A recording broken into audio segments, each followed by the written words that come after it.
Hello everyone, welcome again. आज हमारा topic है सेंटर ऑफ ग्रेविटी फाइंड करना। तो पहले हम समझते हैं कि सेंटर ऑफ ग्रेविटी क्या होती है और कैसे कैसे इसको फाइंड किया जा सकता है, डबल इंटीग्रेशन में, पोलर फॉर्म में या ट्रिपल इंटीग्रेशन में कैसे कैसे सेंटर ऑफ ग्रेविटी को फाइंड किया जा सकता है। विदाउट एनी डिले मैं स्टार्ट करता हूँ। मैं तो सबसे पहले हम समझते हैं कि सेंटर ऑफ ग्रेविटी है क्या।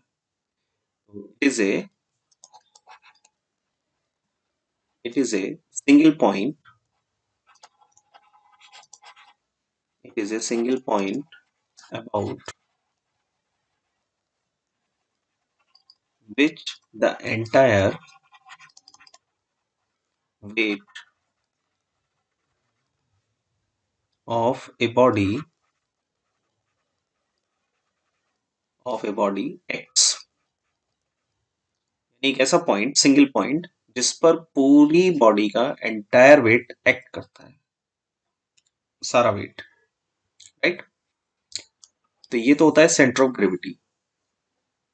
It is denoted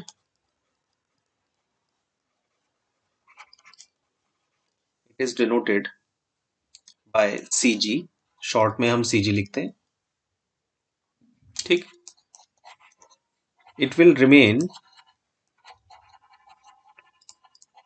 same irrespective irrespective of positions or orientations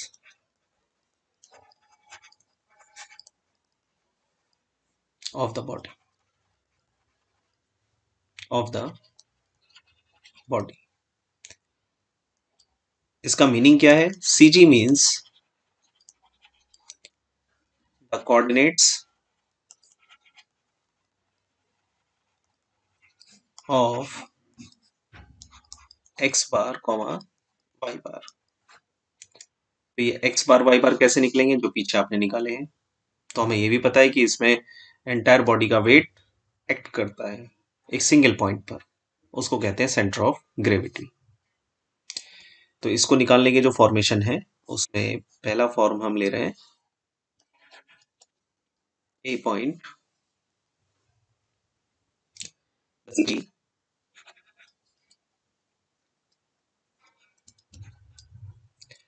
x bar comma Y bar of a plane lamina occupying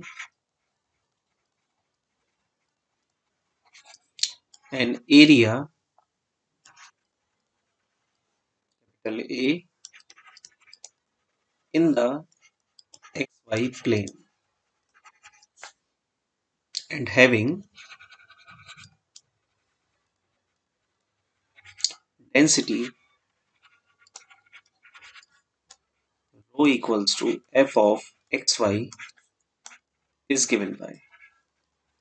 यानी सारी कंडीशन आप न्यूमेरिकल की समझें कि सेंटर ऑफ ग्रेविटी किसी प्लेन लेमिना पर निकालनी है जो ऑक्युपाई कर रही है area in X Y plane, having density rho equals to F X Y. तो उस कंडीशन में X bar is equal to double integral area, वो थी मोमेंट पर और ये है एरिया पर। ये पॉइंट सभी ध्यान रखें, क्या डिफरेंस है सीजी और सीओएम में। तो x rho d x D y upon double integral over area rho d x D y, जिसको आप इन शॉर्ट में, ये आपको पता है ये एम होता है, तो इसको आप लिख देते हैं 1/m double integral over area x rho d x.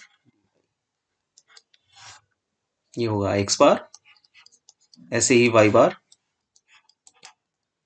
Y rho d x D y upon double integral rho d x D Y.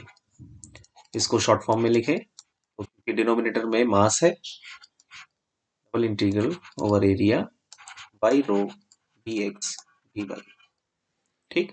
तो सीजी क्या निकलेंगे? सीजी वो पॉइंट है, therefore C G equal to bar comma Y bar, centre of gravity. तो ये तो बताया plane lamina में जिसमें एरिया लाई कर रहा है एक्स वाई प्लेन, ध्यान रखिएगा सभी। बी पॉइंट,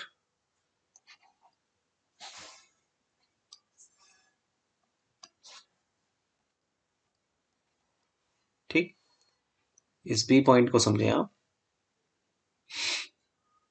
बी पॉइंट में हम कह रहे हैं in polar coordinates,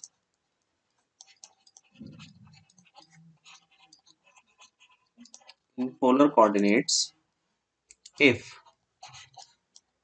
rho equals to f of r theta at a point P जो कि r theta का है, then CG यानी center of gravity bar comma y bar given by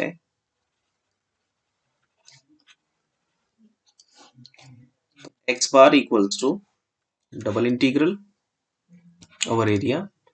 रो की वैल्यू है, अगर आप देखें जैसे इसमें फॉर्मेशन में देखें यहाँ पर ये x है, x रो डी एक्स डी वाई, तो डी एक्स डी वाई की जगह तो आ गया आर डी थीटा, x की जगह आर कॉस थीटा होता है और रो आपको एफ आर थीटा दिया गया, तो मैंने इसको लिखा रो x की जगह आर कॉस थीटा और डी एक्स डी वाई की जगह आर डी थीटा। फिलहाल इसको सेपरेट करके मैं लिख रहा हूं मैं, आप समझ पाए। Double integral over A rho R D theta, तो पोलर फॉर्म में ये बन जाता है मास, तो ये बन गया 1/m double integral over A rho r square cos theta d r d, ये एक्स बार होगा पोलर फॉर्म में।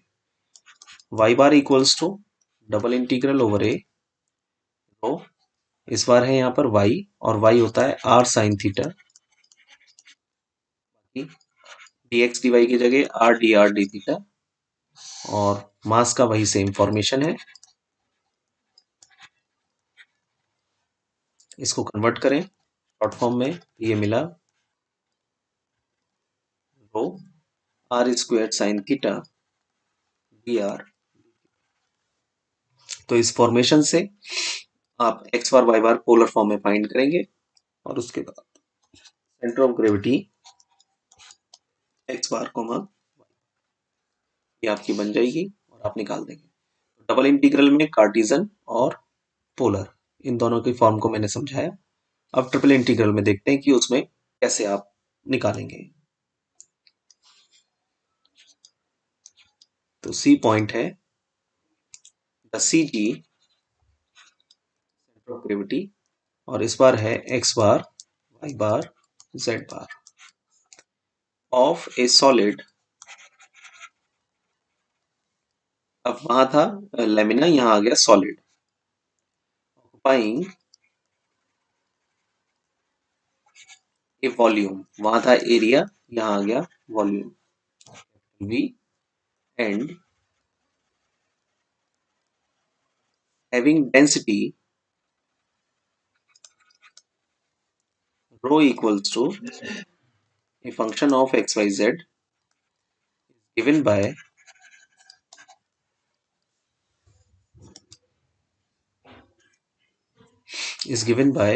x bar equals to triple integral x rho dx dy dz upon triple integral over volume rho dx dy dz बराबर हो गया 1/m triple integral over volume x rho dx dy dz, y bar triple integral over volume y rho dx dy dz upon integral over volume rho dx dy dz form 1/m, ये mass होता है, y rho dx dy dz, और similarly z bar equals to integral over volume z rho dx dy dz upon integral over volume rho dx dy dz. This one equals to 1 upon m triple integral over volume z rho dx dy dz, right. और इसमें ये तो formation हो गया इसका triple integration के लिए, और इसका सेंटर ऑफ ग्रेविटी हो गया आपका x बार y बार z। इनको निकाल लें और इसमें कोऑर्डिनेट पॉइंट पे रखते हैं। नोट वाला एक पॉइंट है इसमें कि अगर मान लीजिए न्यूमेरिकल में in the numerical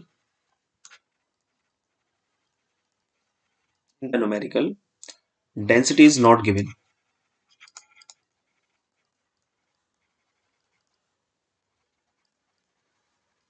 then we take any constant value for density, like rho equals to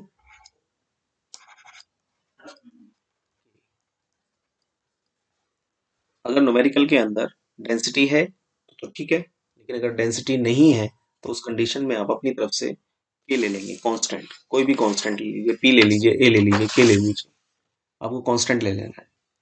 तो अब एक न्यूमेरिकल समझते हैं इस वीडियो से, बाकी फिर अगले लेक्चर में उसमें और न्यूमेरिकल की प्रैक्टिस करेंगे हम। क्वेश्चन है आपका, a plate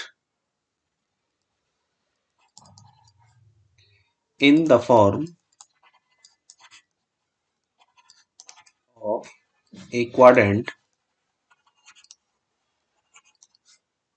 of the ellipse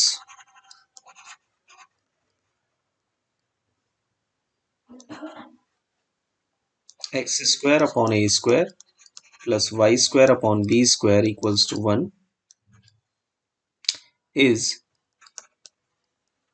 of small but varying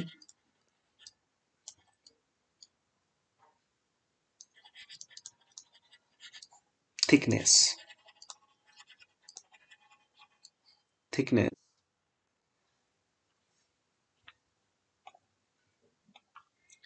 जी। तो न्यूमेरिकल था a plate in the form of a quadrant, एक क्वाड्रेंट ऑफ द इलिप्स, यानी इलिप्स का एक क्वाड्रेंट, इसमें एक प्लेट है, is of small but varying thickness. The thickness at any point being proportional. Thickness means rho, density. At any point being proportional to the product of the distance of that point from the major and the minor axis. यानी major और minor axis x और y का multiple product है उसका, proportional to rho density. Find the coordinate of centre of gravity of the plane. तो पहले इसकी figure draw करते हैं सॉल्यूशन में और फिर आपको इसको डिरिचलेट से सॉल्व करके दिखाते हैं। ऐसे सवालों में न्यूमेरिकल बहुत लेंथी हो जाता है कि अगर आप लिमिट्स वैल्यू से सॉल्व करें, डिरिचलेट से करेंगे तो बहुत सिंपल हो जाएगा। तो ये आपका कोई प्लेन है, राइट, इसमें आपकी एक एलिप्स है और एक क्वाड्रेंट है। एलिप्स का एक क्वाड्रेंट जो मैंने थोड़ा सा डार्कन किया हुआ, हमने इस क्वाड्रेंट को लिया, ये। अब इस क्वाड्रेंट में centre of gravity this one मान लीजिए, ये पी पॉइंट है,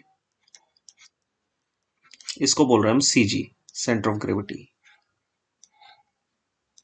और ये है आपका वाई बार और ये है एक्स बार जिसको हम निकालेंगे।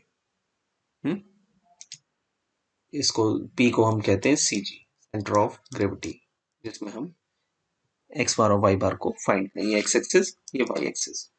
एक तरीका तो ये है कि मैंने इसमें यहाँ पे स्ट्रिप डाला और एलिप्स की इक्वेशन है X square upon A square plus Y square upon B square equals to 1। यहाँ से वाई निकल कर आ गया प्लस माइनस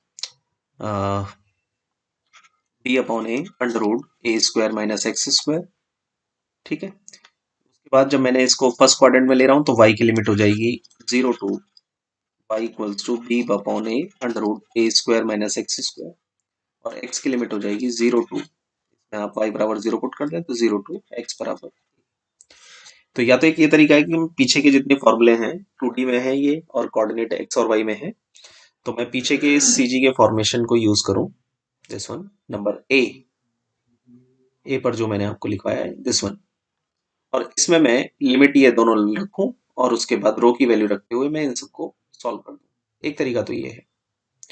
और इसके बाद जो दूसरा तरीका है, वो दूसरा तरीका क्या है कि मैंने जो ये फिगर बनाया है, इस फिगर को बनाने के बाद मैं इसमें वैल्यू को डालूं, डेंसिटी को फाइंड करूं और इसको ड्रिचलेट इंटीग्रल से मैं सॉल्व कर दूं, है ना। ड्रिचलेट इंटीग्रल से सॉल्व कर दूं। सबसे पहले तो मैंने इस पॉइंट को समझा कि ये लेमिना है, इस लेमिना पर मुझे सीजी निकालना है। अब इसकी लाइन को पढ़े तो उस लाइन में क्लियर क्लियर कहा गया है आपसे कि if P X bar Y bar be any point on the plate, then density rho is proportional to xy, where x is major axis and y is minor axis. इन दोनों का product proportional है density के, तो यहां से रो निकल कर आ गया के एक्स वाई। अब मुझे रो भी पता लग गया, लिमिट भी पता लग गई। तो एक तरीका तो ये है कि जैसे मैंने पीछे सवालों को सॉल्व किया था, मैं इसको वैसे ही सॉल्व कर दूं लिमिट से, लेकिन उसमें लेंदी हो रहा है न्यूमेरिकल। तो मैं अब इन लिमिट्स को ना करते हुए मैं अब शॉर्टकट फॉर्म ला रहा हूँ, डिरिचलेट से सॉल्व करेंगे। डिरिचलेट फॉर्म से हम इस न्यूमेरिकल को सॉल्व करेंगे। इस फॉर्म को भी समझिए। तो बस इस फॉर्म में फॉर्मूले को याद रखिए बस आप, कि सरफेस हमें बनाना होता है 1, यानी double integral to the power l minus 1 y to the power m minus 1 dx dy is equal to gamma l gamma m upon gamma l plus m plus 1, और उसको 1 बनाई दिया है ना। ठीक है, तो इस फॉर्मेशन को हमें इस्तेमाल करना है।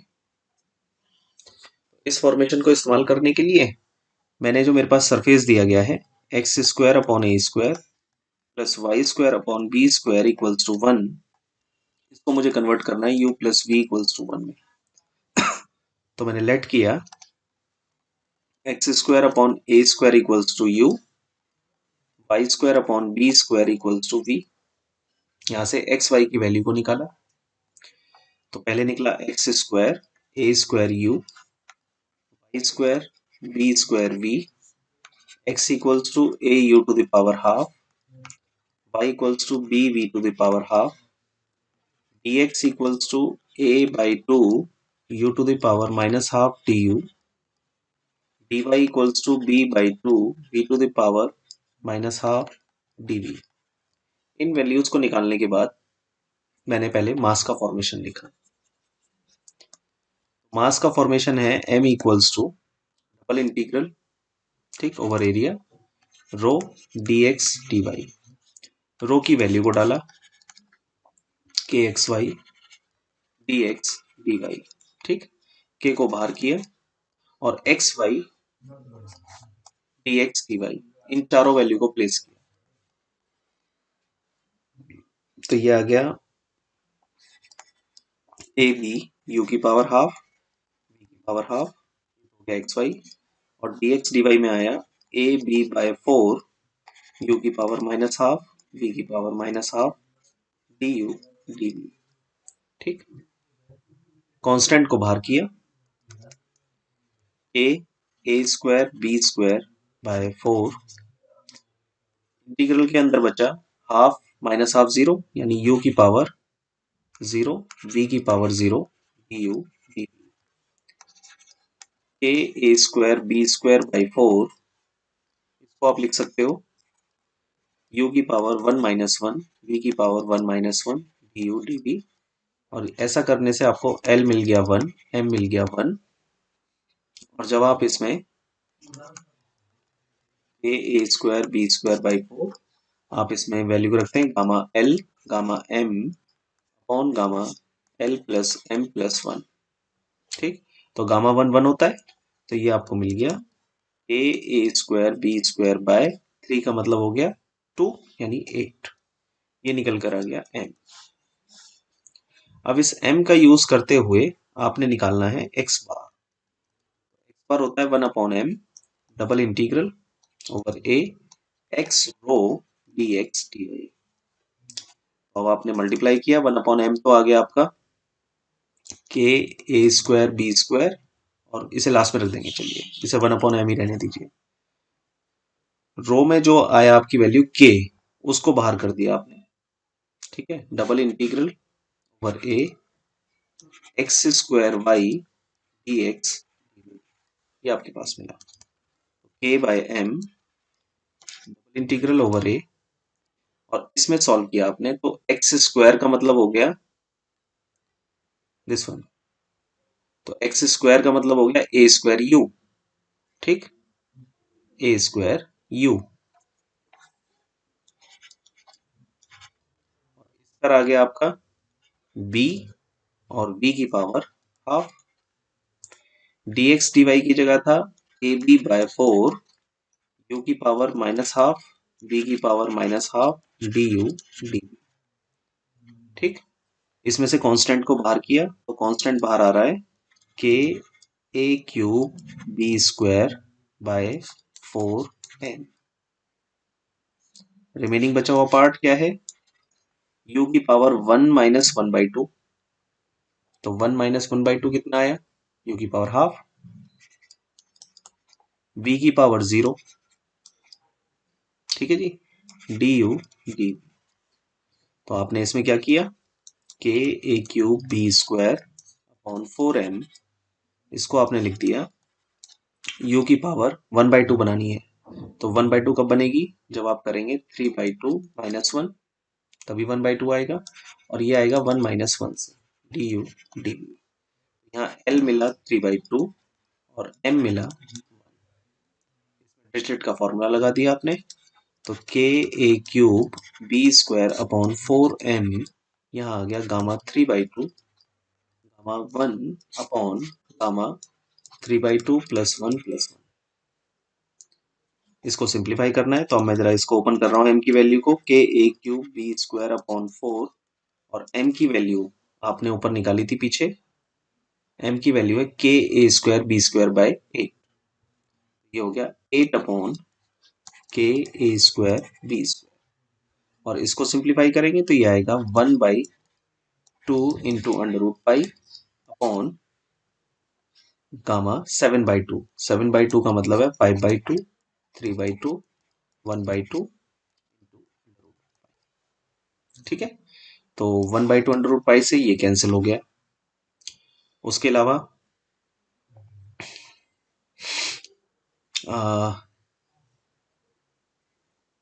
4 से 4 कैंसिल हो गया, k a²b² से ये सारा कैंसिल हो गया तो बचा 8a/15, राइट।